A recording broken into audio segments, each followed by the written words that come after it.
Lieutenant Umar Fayaz की हत्या से पूरा देश सन्न है। सेना के एक युवा कश्मीरी अफसर को आतंकियों ने सिर्फ इसलिए मार डाला क्योंकि वो घाटी में युवाओं का रोल मॉडल बनने लगा।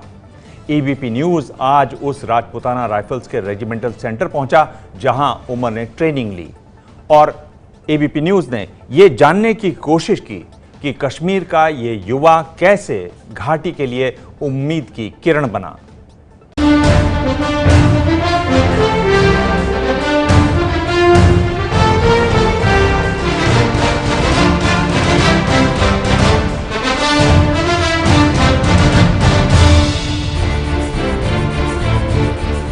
दिल्ली में राजपूताना राइफल्स के इसी रेजिमेंटल सेंटर में लेफ्टिनेंट उमर फयाज ने 15 दिनों की ट्रेनिंग ली थी।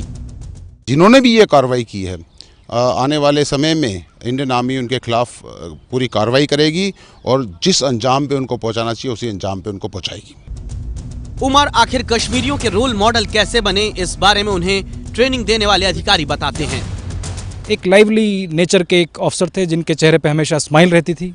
इस देश के लिए, अपनी सेना के लिए कुछ करना चाहते थे और एक कश्मीर के आवाम के लिए एक पैगाम देना चाहते थे कि अगर मैं इन परिस्थितियों से निकल कर एक अधिकारी बन सकता हूं और अपने देश की सेवा कर सकता हूं तो बाकी सब लोग भी कर सकते हैं।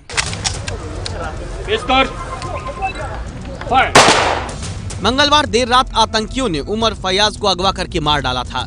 सूत्रों के मुताबिक हत्या में हिजबुल और लश्कर का हाथ हो सकता है।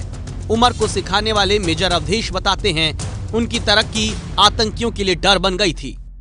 आतंकियों के बीच डर था कि अगर इन परिस्थितियों से निकल के और एक सामान्य से फैमिली से आया हुआ अगर एक लड़का एक आर्मी में अधिकारी बन सकता है और कितने लोगों को ये मोटिवेट कर सकता है, तो शायद जो उनका प्लान्ड एजेंडा है या जो उनका एक वो गलत धारणा फैलाना चाहते हैं यूथ के बीच में, वो शायद उसमें फेल हो रहे थे। यही उनको डर था और मे भी शायद यही उस चीज़ का रिजल्ट रहा है कि उनके साथ इस बर्बरतापूर्ण कार्रवाई की गई है। फायरिंग से लेकर खेलकूद में अव्वल रहने वाले उमर ने दिसंबर में ट्रेनिंग ली थी। इस ओरिएंटल कोर्स का मकसद अधिकारियों को साथ काम करने वाले जवानों के साथ अच्छा तालमेल बिठा सके।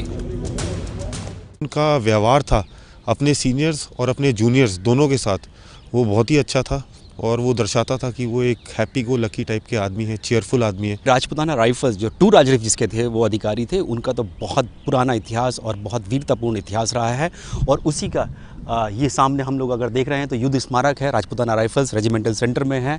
यहाँ पर वीर भोग्या वसुंधरा और इसी के अधिकारी थे उमर फयाज।